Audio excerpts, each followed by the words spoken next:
Hello students, welcome to Vedant classes. Myself Rakesh Jaiswal. और आज हम जो सीरीज़ लेकर आए हैं वो है क्लास 10th की मैथमेटिक्स।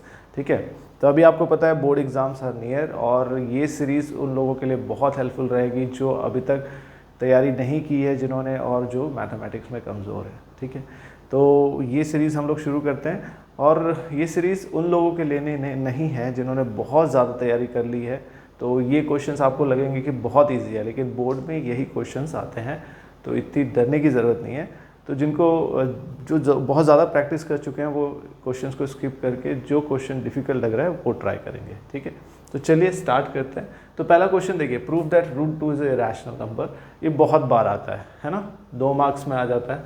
तो इसको जिन्होंने तैयारी की है वेरी गुड, जिन्होंने नहीं की है उसके लिए मैं एक बार और रिपीट कर देता हूँ। देखिए, prove that √2 is a rational number. तो इसमें पहले हम लोगों ने एजम्पशन लेना है कि let √2 is a rational number. अगर ये रैशनल नंबर है तो हम इसको किस फॉर्म में लिख सकते हैं? √2 को p/q फॉर्म में लिख सकते हैं।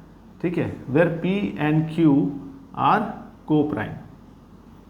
अब को प्राइम क्या होता है? को प्राइम मीन्स कि इन p and q have common factor जो इसका HCF है वो क्या होगा? 1। ठीक है, ये हमारा एजम्पशन है। अगर हमारा एजम्पशन गलत होता है तो ये इरेशनल नंबर होगा। ठीक है, तो इसको क्या करेंगे हम लोग? स्क्वायरिंग बोथ साइड कर लेंगे। तो हमें क्या मिल जाएगा? इसको अगर स्क्वायरिंग करेंगे तो √2 का स्क्वायर 2, ये p स्क्वायर, ये q स्क्वायर। मैं इसको ऐसे लिख सकता हूँ, p square is equal to 2q square. ठीक है, this is our first equation. अब इससे क्या पता चलता है कि p square is divisible by 2। अगर p square is divisible by 2 तो so p is also divisible by 2।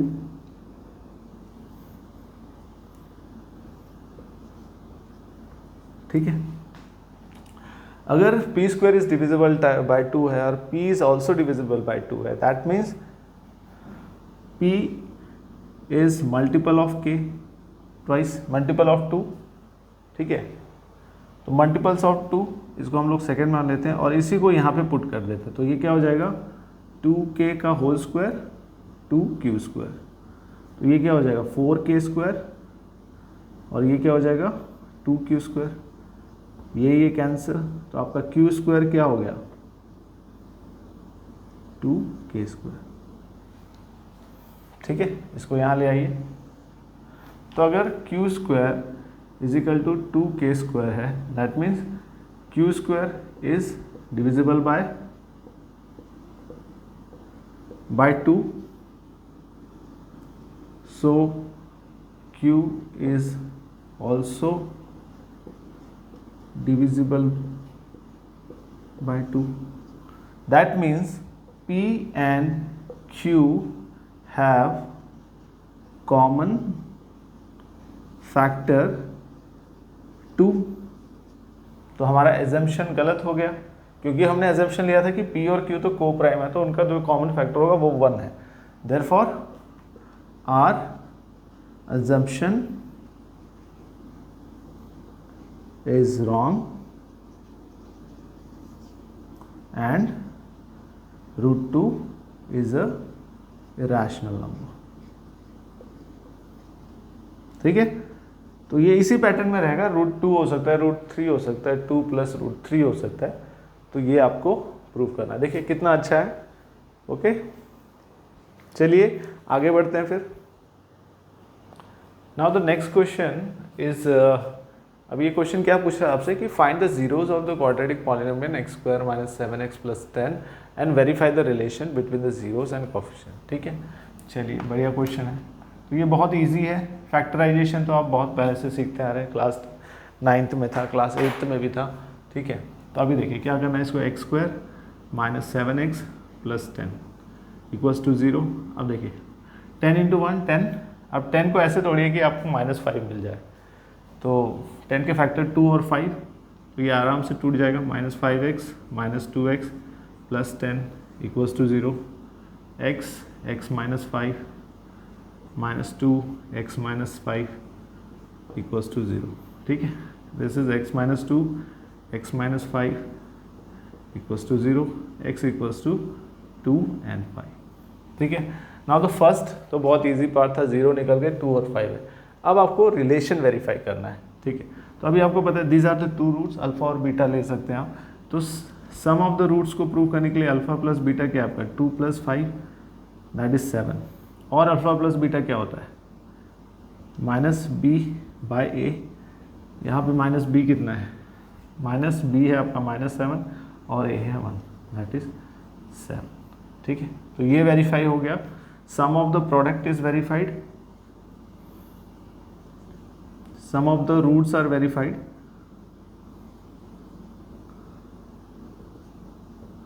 अब दूसरा है प्रोडक्ट ऑफ द रूट्स, ठीक है। तो प्रोडक्ट ऑफ द रूट्स क्या होता है, alpha into beta that is c, alpha into beta, तो यहाँ पे क्या होगा, अल्फा आपका 2 है और ये 5 है दैट इज 10, ठीक है। और अल्फा इंटू बीटा और क्या होता है c/a, c कितना है आपका 10 और a 1, ठीक है। So product of roots is verified, ठीक है। तो देखिए रूट्स भी निकाल दिए और उनका relationship between zeros and coefficient भी हो गया। So all the things are verified, sum of the roots भी आपने वेरीफाइड कर दिया और प्रोडक्ट ऑफ द रूट्स, ठीक है। तो इजी क्वेश्चन है। चलिए नेक्स्ट क्वेश्चन की तरफ बढ़ते हैं। Now students coming to the third question, ये भी बहुत इजी है। Solve the system of equation using the substitution method. अब इसमें क्वेश्चन में क्या कर दिया, उसने बोल दिया है कि आपको सब्स्टिट्यूशन मेथड से करना है, ठीक है। इसमें दो तरीके के मेथड है, एक तो सब्स्टिट्यूशन हो गया और एक एलिमिनेशन हो गया। दोनों मेथड आपको आने चाहिए। जनरली एलिमिनेशन मेथड यूज़ करना ईजी होता है, इसलिए वो लोग नहीं देते हैं और सब्स्टिट्यूशन मेथड देते हैं, ठीक है। तो इसमें देखिए कि बहुत ईजी है। मान के चलिए ये आपका फर्स्ट इक्वेशन है, ये सेकेंड इक्वेशन है, ठीक है। सेकेंड को आप सॉल्व कर लीजिए तो ये हो जाएगा 4 + 2y, ठीक है। ये हो गया थर्ड। अब इसको सब्स्टिट्यूट कीजिए फर्स्ट में, ठीक है। सब्स्टिट्यूट थर्ड इन फर्स्ट, ठीक है। तो 2x क्या है आपका 4 + 2y equals to plus 3y equals to 12, ठीक है। इसको ओपन अप कीजिए, 8 + 4y + 3y इक्वल्स टू 12, ये कितना हो जाएगा 7y equals to 12 - 8, 7y is equal to 4, तो y इज इक्वल टू 4/7, ठीक है। This is your fourth, okay. Now put 4 in where, इसमें कर सकते हैं थर्ड में, क्योंकि आपका y निकल चुका है तो x विल बी 4 + 2 4/7, तो ये कितना होगा 4 + 2 4 8/7, 7 4 28 + 8/7, दिस अराउंड 8 8 16 36/7, ओके। तो आपका x हो गया 36/7। तो आपका जो फाइनल आंसर है उसमें x है 36/7 और y है 4/7। सो this is your answer, okay. देखिए कितने इजी क्वेश्चंस हैं और ऐसे ही क्वेश्चंस आपको पूछे जाएंगे। तो हम लोग बेसिकली जो क्वेश्चंस कर रहे हैं वो 2 मार्क्स के हैं अभी, और इसके आगे हम लोग धीरे धीरे दूसरे क्वेश्चंस पे आएंगे। चलिए बच्चों आगे बढ़ते हैं फिर।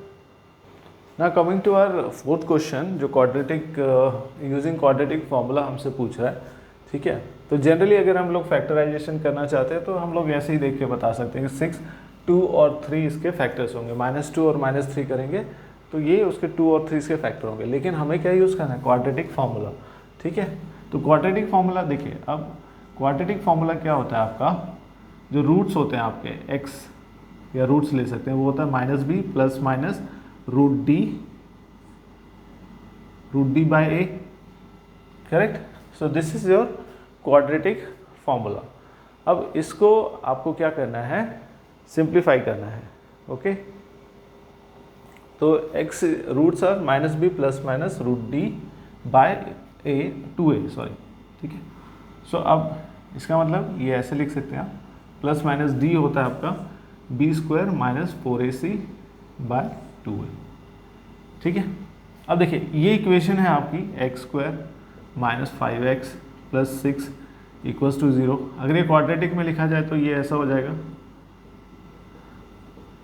तो इसमें a क्या है आपका 1, b क्या है -5 और c है 6।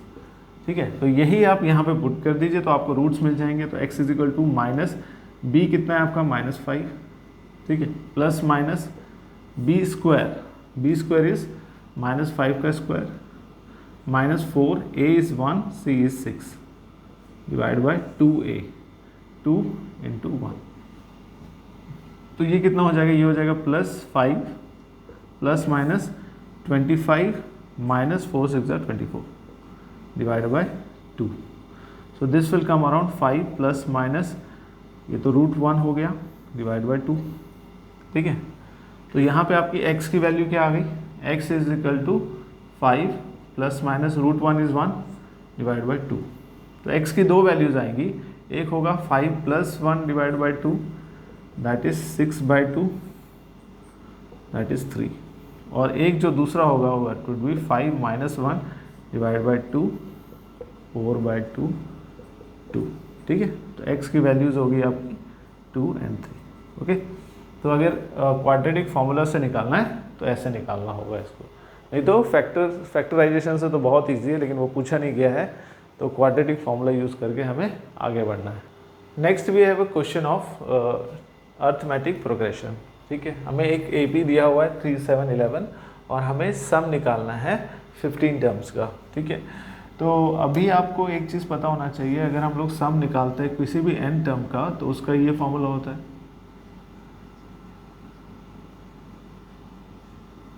ओके, अब हमें इसमें क्या क्या चाहिए, हमें इसमें चाहिए a is your first term, तो इस AP का a क्या है 3 है। फिर हमें चाहिए n तो दिया हुआ है, कितने सम का निकालना है, फर्स्ट 15 टर्म्स, तो n 15 हो गया मेरा। फिर d निकालना है, d क्या होता है, the difference between, because AP आपको दिया गया है तो second term minus first term और third term minus second term का जो कॉमन डिफरेंस है वो सेम आना चाहिए। तो ये कितना हो जाएगा 7 माइनस 3 दिस इज 4, है ना। ऐसे ही आप देख सकते हैं 11 minus 7 is also 4, so d आपका 4 है। अब इसमें आप डायरेक्ट पुट कर दीजिए, S15 आपको निकालना है, तो दिस इज 15 बाई 2, यहाँ 2 a की जगह क्या हो जाएगा 3 प्लस n कितना है 15 minus 1 into d is your 4, तो ये हो जाएगा आपका 15 बाई 2 6 प्लस 14 इंटू 4। ठीक है, 15 बाई 2 6 प्लस 4 4 जा 16 56। ठीक है, तो 15 बाई 2 62 2 3 जा 6 10। ठीक है, तो दिस अराउंड्स 456 आई थिंक। 31 और 15 को मल्टीप्लाई कर दीजिए, 5 15 5 3 5 31 2 3 जा 6 2, okay correct. So 5 1 5 5 2 15 1, this will be 1 and this will be 3, ये हो गया 5 465। okay, so your answer is 465. sum of first 15 number will give you 465। ठीक है, तो बहुत ही इजी क्वेश्चन था, है ना। चलिए आगे बढ़ते हैं फिर। Now coming to the sixth question, the question is very simple. You have to find the distance between A and B. Okay, so there are 2 points और आपको उसके बीच का डिस्टेंस निकालना है। मान के चलिए A दिया हुआ है, A के कोऑर्डिनेट्स दिए हैं आपको 3 और 4। ठीक है, एक B है जिसके कोऑर्डिनेट्स दिए हैं आपको -1 और 2। तो इन दोनों के बीच का डिस्टेंस निकालना है, तो इसको आप x1 मान लीजिए y1 और इसको मान लीजिए x2 y2। ठीक है, now by distance formula you are aware कि हमारा जो डिस्टेंस फॉर्मूला होगा वो क्या होगा, square root of x square minus x1 या x1 माइनस एक्स स्क्वायर, फ़र्क नहीं पड़ता है क्योंकि आपको उसका स्क्वायर लेना है। ठीक है, तो मैं इसको ऐसे लिख लेता हूँ। ठीक है, अब देखिए x2 क्या है आपका, x2 -1 है और माइनस x1 क्या है आपका 3, इसका स्क्वायर प्लस y2 क्या है हमारा 2 और y1 क्या है 4, उसका स्क्वायर। ठीक है, ये क्या आ जाएगा -4 का स्क्वायर प्लस -2 का स्क्वायर। -4 का स्क्वायर होता है 16 और इसका होता है 4, तो ये आ गया आपका √20। ठीक है, √20 को आप ऐसे भी लिख सकते हैं 2 × 10, तो जो हो जाएगा आपका 2 × 2 × 5, सो दिस विल बी 2 √5। ठीक है, तो जो आपका ए बी होगा this will be 2 √5 units. Correct, so this is your answer. Okay, ठीक है, चलिए बहुत इजी है। Now come to the next question. Now comes to the next question. अब ये बोल रहा है कि एक लाइन सेगमेंट तो ए और बी में गया है और उसको रेशियो में 3:1 में बांटा है एक पॉइंट ने, तो आपके उस पॉइंट के कोऑर्डिनेट्स बता दीजिए हमें। ठीक है, तो ये पूछ रहा है। अब देखिए, मान के चलिए योर पॉइंट इज ए जिसका कोऑर्डिनेट्स है 2 और -3। ठीक है, this is B, the point is 4 और 5। एक पॉइंट है P जो मान के चलिए x और y है और ये डिवाइड करता है 3:1 में। ठीक है, यही दिया गया हमें।